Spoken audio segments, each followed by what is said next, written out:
Hello everyone. ఏంటి పాలు డబ్బాతో పాలు ప్యాకెట్స్తో వచ్చాననుకుంటున్నారా? నేను మొన్న అత్తయ్య వాళ్ళ ఇంటికి వెళ్ళినప్పుడు అత్తయ్య గారు నాకు జున్ను పాలు పంపిస్తానని చెప్పారు. యాక్చువల్లీ మా ఇంటి ఎదురుగుంటా ఉన్న అత్తయ్య గారు వాళ్ళకి గేదెలు ఉంటాయి.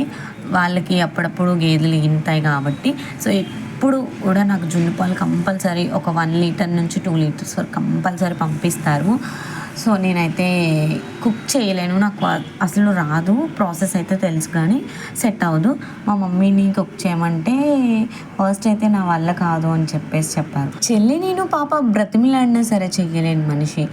అల్లుడు ఆర్డర్ వేశాడు, వచ్చేటప్పటికి చేయమన్నాడంటే టక్కన లేచి టక్కన వండేశారండి మా మమ్మీ. 1/2 లీటర్ జున్ను పాలకి లీటర్ పాలు అయితే తీసుకున్నాను. 1/2 లీటర్ పాలు తీసుకుంటే మరీ గట్టిగా వచ్చేస్తుంది, అప్పుడు తినలేం కాబట్టి ఫస్ట్ రోజు పాలు కాబట్టి లీటర్ పాలు తీసుకున్నాము. అండ్ కొంచెం మిరియాలు కూడా కచ్చాపిచ్చగా గ్రైండ్ చేసి వేసేసి బెల్లం కూడా నేను వచ్చేసి ఒక 250 గ్రామ్స్కి పైనే తీసుకున్నాను.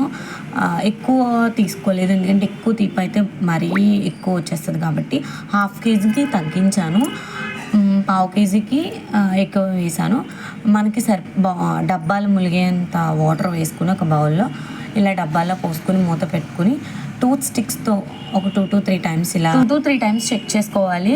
మనకి ఆ జున్ను అనేది స్టిక్కి అంటకుండా ఉండుంటే అయిపోతుంది. స్టవ్ ఆఫ్ చేసుకుని ఒక 1/2 అవర్ తర్వాత వేడిగా తిన్నా పర్వాలేదు, ఫ్రిడ్జ్లో పెట్టుకుని తిన్నా పర్వాలేదు. మా వారికి అయితే వేడివేడిగా ఇష్టం, మాకైతే ఫ్రిడ్జ్లో పెట్టుకుని తినే అలవాటు.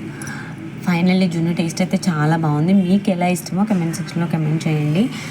నేను ఇయర్లీ ఒక 4 to 5 టైమ్స్ చాలా ఇష్టంగా తింటాను. డెలివరీ టైంలో ఎలా ఆగానో నాకే తెలియదు, బట్ ఆగాను, కంట్రోల్ చేసుకున్నాను, పిల్లలకి మంచిది కాదని. తర్వాత ఇంకా మందే సామ్రాజ్యం జున్ను విషయంలో. మీరు ఇయర్కి ఎన్నిసార్లు తింటారు? మీకు అసలు రెగ్యులర్గా దొరుకుతాయో లేదో కమెంట్ సెక్షన్లో కమెంట్ చేయండి. మా వారైతే చాలా ఇష్టంగా తిన్నారు, ఇంట్లో వాళ్ళందరం కూడా.